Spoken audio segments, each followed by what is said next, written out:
નમસ્કાર વિદ્યાર્થી મિત્રો, અહીં તમે જોઈ રહ્યા છો ધોરણ નંબર 7નું ઇંગ્લિશ વિષયનું યુનિટ નંબર 5નું આપણે સોલ્યુશન કરવાના છે. તો વિદ્યાર્થી મને વિનંતી છે કે પ્રથમ વખત તમે ચેનલ તમે જોઈ રહ્યા હો અથવા વિડીયો તમે નિહાળતા હો તો વિડીયોને લાઇક કરવાનું ભૂલશો નહીં. તો યુનિટ નંબર 5 ની અંદર જઈ મીટુ તમારે એક્ટિવિટી નંબર 1 તમારે સ્વ પ્રયત્ન લખવાનું છે. What is your name, where do you live, ક્યાં તમે રહો છો, એડ્રેસ લખવાનું છે. Who is your neighbour. તો આ ક્વેશ્ચન આન્સર તમારે જાતે તમારે આધારે પૂર્ણ કરવાના છે. નેક્સ્ટ એક્ટિવિટી નંબર 2 તમને આપેલું છે. પેરેગ્રાફ વાંચીને જવાબ લખવાનો છે. એમાં પેલું છે what kind of creature are ants. The ants are teeny, hard working and intelligent creature. તો એના પછીનું ટ્રુ આવશે. એના પછીમાં ડુ ant talk? યસ, એ ઓપ્શન થશે. એના પછીના તમને પ્રશ્ન ઉત્તર તમને આપેલા છે એટલે આમાંથી જોઈને તમારે લખવાના રહેશે.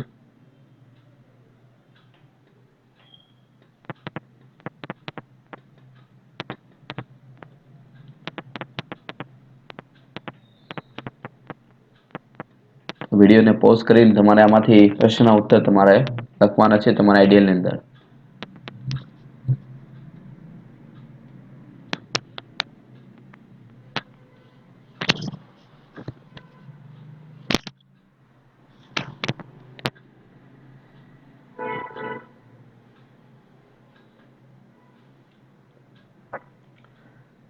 આગળ વધીએ એટલે નેક્સ્ટ તમારે જોડકા જોડવાના આવેલા છે.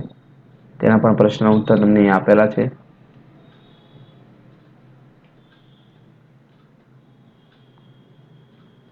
એના પછી એક્ટિવિટી નંબર 3 છે. કૌંસમાં આપેલા શબ્દની મદદથી તમારે વાર્તાલાપ પૂર્ણ કરવાનું છે. પહેલામાં આવશે વેર, બીજામાં આવશે વોટ, થર્ડ ઇઝ હું અને ફોર્થ ઇઝ વેન. નવમાં પણ હું, વોટ, વેર, વેન થી આપણે વાક્ય પૂર્ણ કરવાનું છે. Filling the blanks. Next activity number 4 ની વાત કરીએ તો પકડો પેરેગ્રાફ વાંચીને તમારે જવાબ લખવાના છે ઉદાહરણ પ્રમાણે.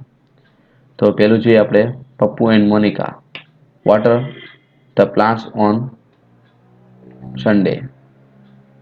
તો do Pappu and Monica water the plant? Second is who water the plant on Sunday? Third is when do Pappu and Monica water the plant? Third is what do Pappu and Monica do on Sunday? તે પ્રમાણે તમારે 4 વાક્ય બનાવવાના છે. Do, હું, van અને vote થી.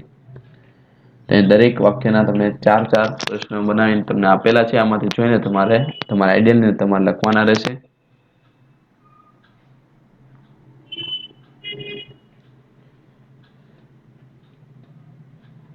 Next activity number 5 અને 6 જોઈએ.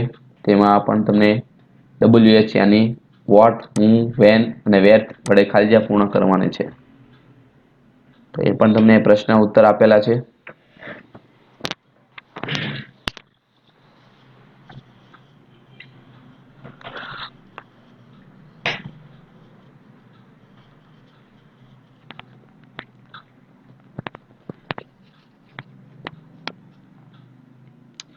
આગળ વધીએ એટલે એક્ટિવિટી નંબર 7 માં તમને કીધું છે કોષ્ટકનો અભ્યાસ કરીને પ્રશ્ન જવાબ લખવાનો છે.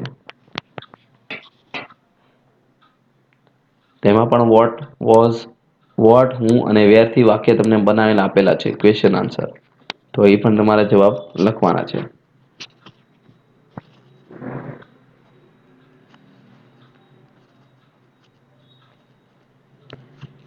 પછીનું એક્ટિવિટી નંબર 8 તમને આપેલું છે. એમાં પણ હું, વોટ, વેર અને ડઝ થી ઉપયોગ કરીને ખાલી જગ્યા તમારે પૂર્ણ કરવાની છે.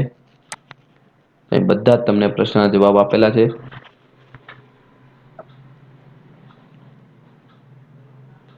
આમાંથી જોઈને તમારા આઈડિયલને તમારે લખવાના રહેશે.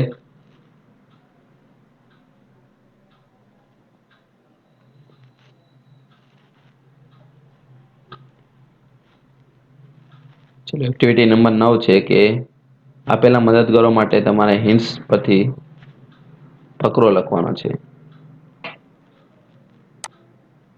પોસ્ટમેન, સ્વેપર, ફાર્મર એના દરેકના તમને પેરેગ્રાફ તમને આપેલા છે ક્વેશ્ચન આન્સરમાં. તમારે આમાંથી જોઈને તમારે લખવાના છે.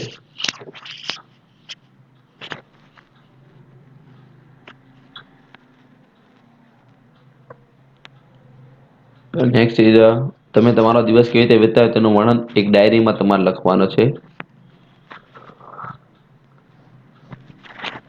એના પછીનો ક્વેશ્ચન નંબર તમને 16 આપેલો છે. ડુ નોટ અને ડઝ નોટ થી અને કૌંસમાં આપેલા શબ્દની મદદથી તમારે વાક્ય ફરીથી લખવાના છે.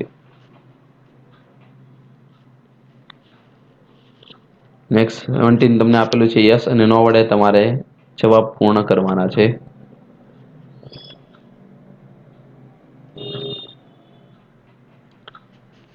ક્વેશ્ચન નંબર 18 જોઈએ આપેલા જાહેરાત વાંચીને પ્રશ્નના જવાબ લખવાના છે. તો એ પણ તમને અહીં આપેલા છે. પ્રશ્નના જવાબ તમારા આમાંથી જોઈને તમારા આઈડિયાને તમે લખી શકો છો.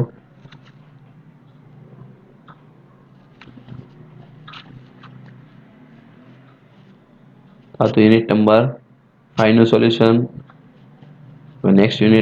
નેક્સ્ટ આપણે જોઈએ એના પછીના યુનિટનું સોલ્યુશન. તેના માટે તમે ચેનલ સબસ્ક્રાઇબ કરો જેથી તમને વિડિયો લેક્ચર મળતા રહે. Thank you. જય હિન્દ, જય ભારત.